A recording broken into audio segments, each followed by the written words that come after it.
Want to know the trick to creating your content? We got you, girl.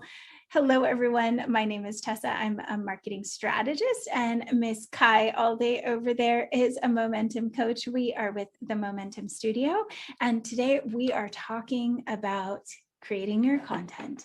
And I don't know about you, Kai, but it's one of the most painful processes that I have to go through. I feel you.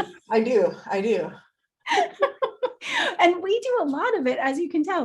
We have weekly shows in multiple places, and the benefit is amazing. When you are doing it right, you are generating that, you're building that relationship, you're getting the new contacts, you're getting leads and sales, all of that's great. But let's get down to the fact that it's not that easy. So we have a trick for you. Actually, we have 5 tricks technically. but why are we doing this, Kai? We just did this in our Facebook group, right? Yes, we just did this in our Facebook group. We did a power hour. And so in our power hour, we literally walked through how to content batch, essentially. So the first thing we want to tell you is, why is it so important to content batch? Because it's so frustrating. Because if you don't batch, or maybe even, and batching could even look like, on Monday, I'm planning out my stuff and what's going to happen. Batching looks different to everybody, but essentially what it is knowing and having a plan ahead of time. That's what batching really is. And so when we did the power hour, one of the great things about it is, like, instead of it just being a power hour where we're sitting up there and telling you how to do it, kind of like what we're going to do right now, it is us walking you through it, and then everybody having time to ask questions, to get feedback, to brainstorm, and to have time to actually do the work, instead of learning and then going afterwards and trying to figure out, wait, what did they say? What am I supposed to do here? Oh, I have a question, right? And so that's how we did our power hour. But we really got so much great feedback about the content batching that we wanted to share it with you guys, because we know that this is a real pain point for everybody, right? Absolutely. So, and we actually do have a template that we went over in our power hour. We're going to talk about that at the end. We'll tell you guys some more about that. So stay tuned for that. But we have 5 things we're going to break down for you, which really make the content creation process way easier. Yeah. Like hugely easier. So the first one, Kai obviously talked about this a little bit, but the trick is to nail your basics and plan it out. So we have number 1, know what you want to be known for. And I'm just going to say Oprah, and Kai's going to explain the rest. So I learned this from somebody who is kind of like a mentor coach for me, and that is Melanie Albert. And she talks about knowing what you want to be known for, and thinking of it like your Oprah stage intro, right? So Tessa's going to be on Oprah. She's sitting there behind the curtain waiting to be introduced. And Oprah's like, you guys, today I want to introduce you to Tessa. She's my ... What is the ... of that statement? What do you want people to know you for? Not your pitch, right? That's different. This is, what do you want people to know you for? Now, this is so important as you create your business, and especially as you create your content. I can't even tell you like how important it is. Like, we could walk you step by step, but it would take a lot longer than the show is. And so what you really want to do is, that's like kind of the precipice, right? Like, that's where you want to get to, is really, this is what I'm known for. And then everything else jumps off of that platform right there, if that makes any sense. Absolutely. And ours is about making business fun. So it's a lot longer statement. I don't know if Kai has it in front of her or not, but it is all of the great things that we know we're good at, and that people already recognize us for. That makes sense. They recognize us for it because that was our intention. Right. And we built everything. What you want to be known for, that is what is your intention and purpose? What are you trying to put out there? That's essentially what it is. And then when we go back, and Tessa will, you know, she always brings it up. She's like, well, who is our target audience? Like she'll always bring me back to that when we're creating content. She's like, well, who are we serving? What do they care about? And then it's just going back, okay, and what are we supposed to be doing? We're supposed to make business fun. We're supposed to, okay, Tessa, okay. So that's why we've had momentum parties. We do this really interactive, collaborative power hour. You know, we're building that into our business for sure. So know what you want to be known for. And then number two is what's in your wheelhouse that relates to that. So supports what you want to be known for, but what is it that you are really good for? And I kind of think of this as our magic. It's like a combination. We talk about magic a lot, but it's what really makes us stand out, that we know a lot about. We're not going to cover something we don't know about, or try not to anyway.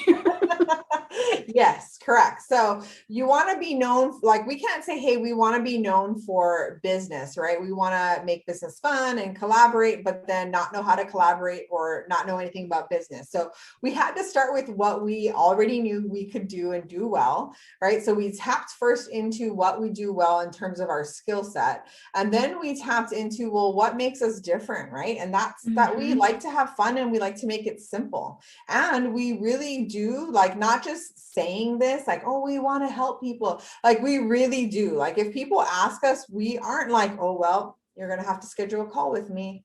And that's going to cost. Like, we are very much about building community. And so when we go back to what is our, what's in our wheelhouse, we're not just saying this stuff, or we're not just like, business would be fun, right? Everyone wants a business coach. I should just teach about business. Let me read 2 books and tell you about it. It's like, what do we know about business from our own experience, our education, what we've done? Like, when you think about what your expertise is, those are the topics that you want to list down, right? You're going to think about what are the topics that are your expertise that relate directly to what you want to be known for. So I don't want to be known for business and then talk about cake. Right. And our content, like this topic, creating content. Well, we have been doing shows for over a year now, because I saw some of one of our old beginning ones. So for over a year, every single week, we've generated content, and we've really found what things did well and people really loved. We saw what was really popular in our momentum parties. You know, we have all of this information, and we really literally built out this plan based on the things that, number 3, our target audience wants. So knowing your audience is number 3, and that's more of the success and pain points that they have, which everything in marketing goes back to what are their pain points? What's the problem you solve? So it's like, these aren't rocket science, that's for sure, but they're just things that people forget to think about when they sit down to do their content. 100%. I mean, we do it all the time, right? We think about, like, especially when you're planning in the moment, oh, I should post something today. And then whenever we do that style of posting, we really overthink or overanalyze, or we don't align our message to our greater purpose, right? Or what our value is for people. And so that's why content planning is so important, the planning part, right? But when we talk about this now, knowing your audience, we're talking about success and we're talking about pain, right? So as Tessa said, when we talk about pain, we are talking about what are the problems we solve. But when we think of pain, we want you to think of it in this way. Think of it as something they're experiencing right now, like not before, long ago, right now, right? So I'm confused about my business. I don't know how to content plan. I'm frustrated. I'm getting lost on YouTube. These are all things that they are experiencing in the moment. So that's what you want to list out under pain. Then there's also fear. Fear is typically future-based. What are they afraid of? What are they afraid of is going to happen? What are they afraid of might not happen? What is that? And then you go into success, right? And success isn't like, I'm going to learn how to, today you guys are learning about content batching, and our goal for you in success is that it becomes easy. Yes, but really it's your greater goal that we're trying to help you with, right? So Why are you content planning? Probably because you have a business that you want to be seen. Why do you have a business that you want to be seen? Because you want it to be successful. Why do you want it to be successful? Because you want to make money so that you can leave a legacy for your kids, so you can build a different community, so you can, whatever that is your deeper desire. That is what success looks like to you. So I don't think anyone is sitting there saying my success is to post. That is my success. I don't think anyone's sitting there saying I did it. I post and I am successful now. So yeah, there's what's the deeper, what are they trying to get to? And like you said, they want this life. They want their business to be making sales. I mean, almost always when you're serving a business industry, it does come back to money. It does come back to, actually moving the needle or getting traction or growing your audience. So when you're looking at what it is that you can be writing about and those areas, which you'll see more soon, but you are literally just trying to plan out how you can keep all of this content aligned and not just wing it. Because winging it doesn't get them to the end result, which is the buy, right? Exactly. Or the follow, or to connect with you. Mm-hmm. So number 4 is to prioritize the creating content process. So literally put it on your calendar. Yes. Now we're laughing because people, me, number 1. I knew how important content was. I knew how important it was to grow your business, grow your audience, connect, engage, all the things. But we get so busy in the work, right? So both of us have clients, we both have other businesses, and this is our joint project. So we both are very busy getting work done. And sometimes, like somebody said in our power hour, they said, it just doesn't feel like I'm doing work when I'm creating content. But you have to remember what's the ROI that you're looking for, which is, if I put out a post, what am I looking to get back? I'm looking to get back engagement. I'm hoping to grow followers. I'm hoping to turn followers into dollars, right? Now, that is why we prioritize content. It is a piece of your business. Right. And so if it isn't a piece of your business, then this probably doesn't matter to you. But right, normally, most likely you're not watching anyway. When you mention ROI, I also like to reframe that as a return on involvement. So the investment, getting somebody this content, sparking a conversation, being able to get somebody's attention really has to happen, because that's, busy, everything's going on around us. There's so many ads. So it's really about putting out that content. So I like what that one of our squad members was saying, they didn't feel like it was work. Well, if you do the right content, it all feels like it aligns, and yet it's super easy. So when we started content batching, and I work in social media and I do this all the time with my team, I had no idea it could be this easy.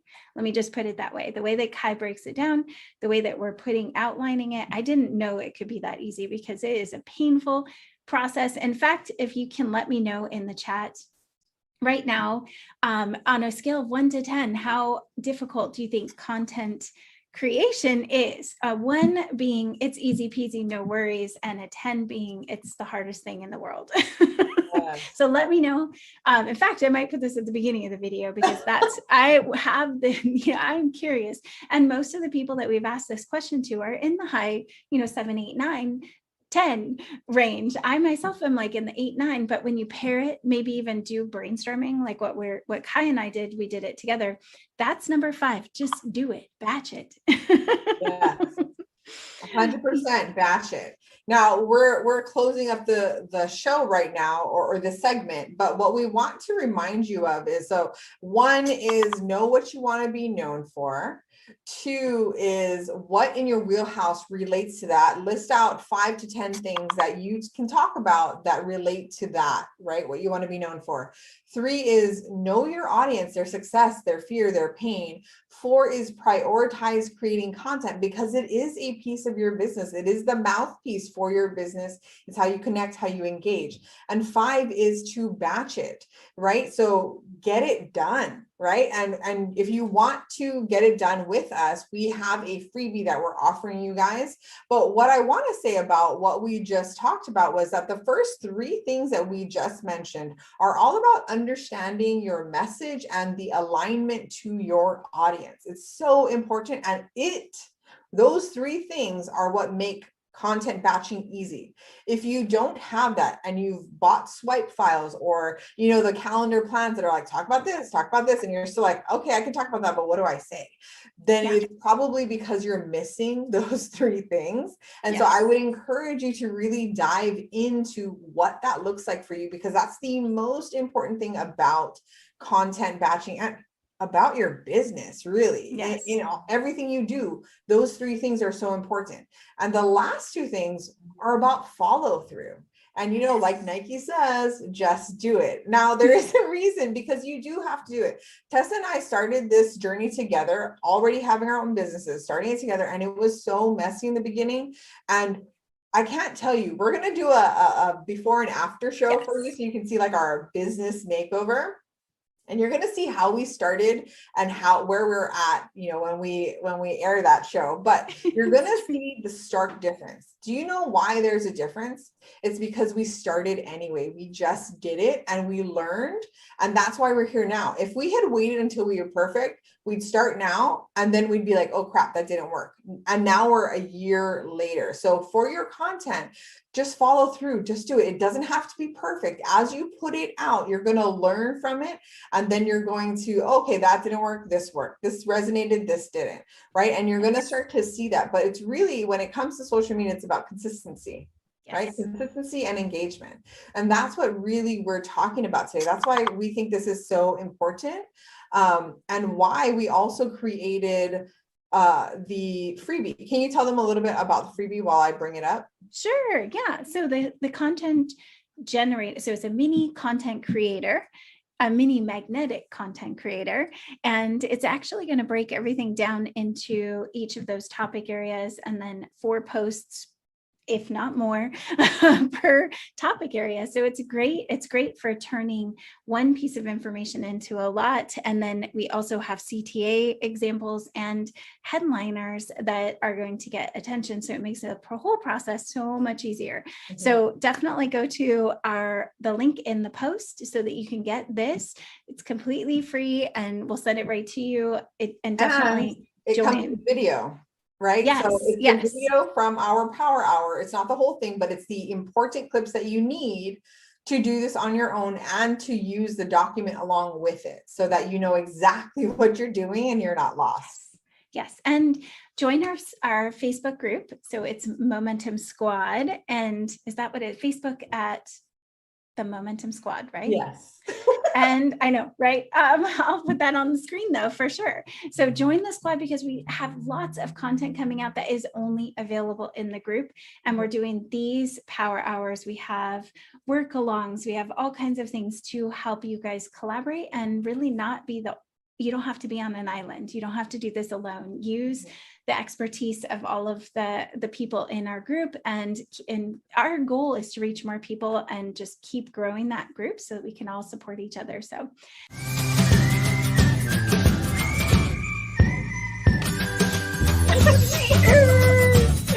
Today, this is Business Unfiltered, just in case you didn't know, but my name is Kai. Tessa and I run this group, the Momentum Squad. We also own the Momentum Studio, and we do the Momentum television show. And so today we're jumping into the 1% trap. Now, first, this is going to be a really fast mini session because there's not a lot to talk about on this except to warn you about the 1% trap. And the reason that I'm doing that is because this is something that I find a lot with people that either I'm following, people who are following me, who are DMing me, or people that I've coached. And it's that we're so concerned with this 1% thing, which I'm going to get into, that we're spending all of this time and effort on it, and we don't actually realize what the payoff is. We're hoping that the payoff is big, and in reality, it's just 1%. So let me explain to you what any of that really means. So what this means is, so for example, let's say that I have a business like I do, and let's say that my business is struggling. And so I'm reading about all of these different things, right? I'm looking at these people who are influencers, who maybe are my mentors, and I'm following their practices. They're waking up at 5 a.m. They're drinking the BCAAs, if that's what it's called. They talk about color psychology for their buy buttons and all of those things. Now, this is the 1% trap. If I'm struggling and my business is struggling, I could probably do all of those things. But those things are a part of the 1% marker. What does that mean? It's the same thing as a diet. So if I say, okay, I'm unhealthy, and then I'm like, okay, well, I should start drinking some, I don't know, some smoothies every day. This is like a horrible example, obviously, but I think you understand what I'm saying. I'm going to add some collagen, or I'm going to add some BCAAs. That's awesome, but it's not going to affect all of the bad things that I'm doing. So if that's the one thing that I'm adding, right? Because, hey, they told me I should do this. This is super important. I should get more protein. So I'm adding this protein shake, but then I'm over here eating a ton of like crap, right? I'm having Hershey's chocolate bars every day. I'm eating, ice cream and all of the things, right? So I'm doing all of these bad things, but then I'm adding this one thing in. Now, how is that helping me? It's literally going to affect my business 1%. So the 1% trap is these things are actually very important. And 1%, if you've ever heard of this concept of the 1%, is that oftentimes, like, when you're at a certain point in your business, at a certain point in your health, at a certain point in your finances, hi, Tessa, then all of a sudden what happens is, yes, these things are the things that will take you over the edge, right? But not until all of the other stuff is fixed. So that's what I talk about when I'm talking about the 1% trap. We're talking about like, hey, yeah, you can focus on waking up at 5 a.m., but if you're still going to bed at 1 a.m. and you really do your best work at night, then why are you fixated on something simply because it's helping somebody else give them an edge? The question is, what's going to give you that edge, right? That's really what we need to look at. If the problem is big, we're not looking for the 1% return. We're looking for what is the messed up piece of our business that actually needs to be fixed. What's the messed up piece of our diet that needs to change, right? Not let me kill myself going to the gym 5 times a week for 5 hours, and yet I'm over here stuffing my face with donuts. I'm doing all of these things. Like, there's a foundation that needs to first work before the 1% can actually make a difference, right? So that's why I say it's a waste of time. Until, like, when we talk about color psychology, this is like one of my favorite things, okay? So when we talk about color psychology, like if you first started branding and the first thing you did was, okay, what color should my business be? And then you're like Googling it. Then all of a sudden color psychology comes up. You're like, oh, blues, it's calming. Yellow makes you want to buy. Red makes you blah, blah, blah. All of these things, right? Now, if your copy is messed up, if you don't know who you're talking to, if your messaging is not in alignment with what you actually do, if you're like, there are so many things that I could tell you right now, but if all of that is messed up, your color psychology, it doesn't even matter. It does not matter what color the buy button is. It is not going to convert anyone simply because of the color of your buy button. Just saying. That's all I want to say. So I'm sharing this with you because guys, what is really broken, right? That is what when we fix what's broken, then all of a sudden we can move on to like, hey, let's fix this up and let's fix this up. Think of a car. If the tire is flat or the axle is broken, I can't drive the car. So what's the point in putting on new car seats? That's like the 1% effect. If you have ever done this before, please comment below, the little emoji where she's raising her hand. Do that, because I 100% I've done this. I have done it with color psychology. I've done it with what kind of font. I've done it, for me, it's been a lot with the branding. It's been a lot with how does my business card look? What does it say about me, et cetera, et cetera. Right. So I really want you to look at those things. And then I did all these things, spent all of this money on all of this stuff, thousands of dollars. And then that wasn't even the thing that was broken. So just saying, don't do what I did. That like was literally the first 2 years of my business, just getting lost in all of this crap and trying to do all of these things that weren't even fixing what was actually broken. So you fix that axle, you fix that tire, then okay, your car is running smoothly, everything's going great. Man, now I want a little bit of comfort. Let me put on some nice car seats. Let me put on that nice little fuzzy dice in the mirror or whatever that looks like. What is that 1%? That comes later. Okay, so don't fixate on, I gotta wake up at 5 a.m., I gotta add these BCAAs, I gotta whatever it is, right? What is broken? What is broken? Focus on that. And then when everything is flowing as it should, now you move on. Okay, so if you guys have any questions, you're watching this in the replay, please put #replay.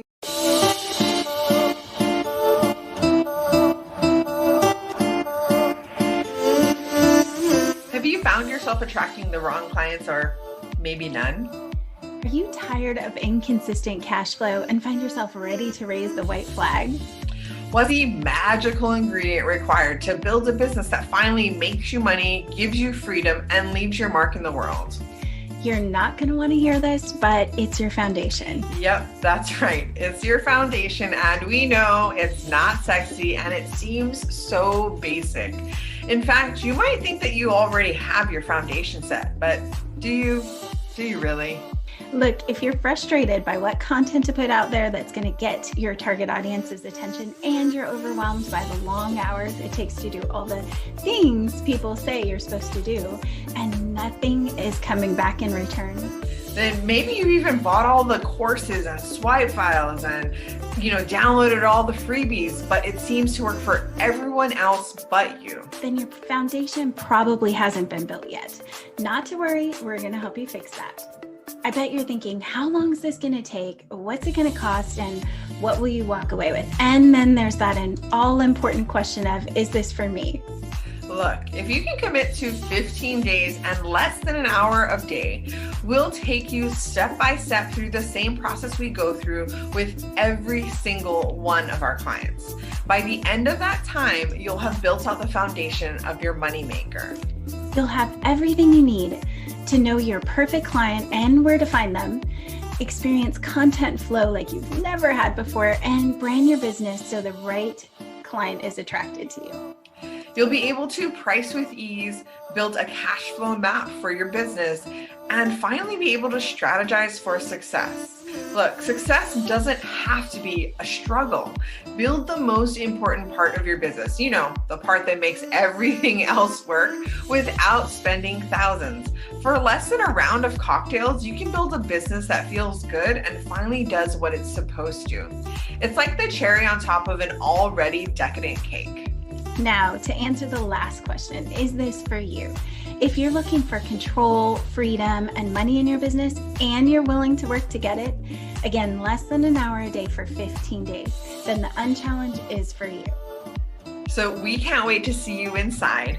And here's a toast to building a business that finally makes you money. Cheers! Cheers!